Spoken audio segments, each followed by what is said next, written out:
السلام علیکم ورحمۃ اللہ وبرکاتہ۔ امید کرتا ہوں کہ آپ سب خیریت سے ہوں گے۔ آج کی ویڈیو میں آپ اپنے نام کا اسم اعظم جانیں گے۔ بہت سے لوگ یہ سوال کرتے ہیں کہ اسم اعظم کیا ہے اور پڑھنے کا فائدہ اور طریقہ کیا ہے۔ سب سے پہلے بات کرتے ہیں کہ اسم اعظم کیا ہے۔ اسم اعظم اللہ پاک کے ناموں کو کہا جاتا ہے۔ یوں تو اللہ پاک کے ہر اسم کی برکتیں بے شمار اور بے حساب ہیں، لیکن جب ہم انہیں اپنے نام کے مطابق ایک خاص تعداد میں پڑھتے ہیں تو یہی اسم خاص اسم اعظم کا کام دیتا ہے، کیونکہ یہ اسم اس آدمی کے نام کے اعداد کے برابر ہوتا ہے۔ اب بات کرتے ہیں کہ اپنے نام کا اسم اعظم پڑھنے کے فائدے۔ حدیث شریف کا مفہوم ہے کہ جو شخص اسم اعظم کے ساتھ دعا کرتا ہے، اللہ پاک اس کو قبول فرما لیتے ہیں اور اس کی ہر پریشانی تکلیف کو دور فرما دیتے ہیں۔ بزرگوں سے روایت ہے کہ جس نے اسم اعظم کو پا لیا اسے کسی چیز کی ضرورت نہیں۔ جتنی بھی نیک ہستیاں دنیا سے پردہ کر گئی ہیں، ان کی زندگی میں اسم اعظم کا ذکر کرنا شامل تھا، اور اسم اعظم کی فضیلت سے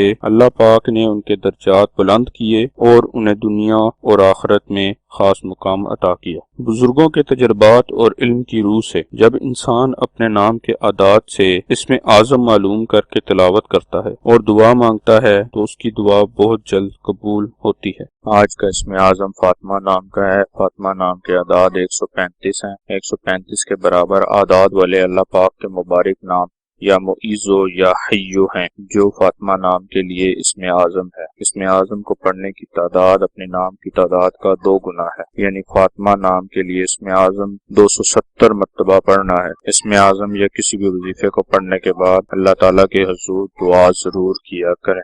اسم اعظم کے پڑھنے کا طریقہ۔ اسم اعظم کو صبح یا شام کسی ایک وقت میں مقرر شدہ تعداد میں پڑھیں اور کوشش کریں کہ باوضو ہو کر اسم اعظم کو پڑھیں۔ 5 وقت کی نماز پابندی سے ادا کریں۔ اپنے معمولات زندگی سے کچھ وقت اسم اعظم پڑھنے کے لیے متعین کر لیں اور اس وقت کی پابندی کریں۔ انشاءاللہ تمام امور خود بخود بہتر طریقے سے انجام پانے لگیں گے، پریشانیاں غم تکلیف دور ہوتی جائیں گی اور سب دعائیں قبول ہوں گی، اور آپ کو زندگی کے تمام معاملات میں اللہ پاک کی خاص رحمت حاصل ہو۔ اور اپنے نام کا اسم اعظم جاننے کے لیے اپنا نام کومنٹس باکس میں لکھیں۔ جزاک اللہ خیر۔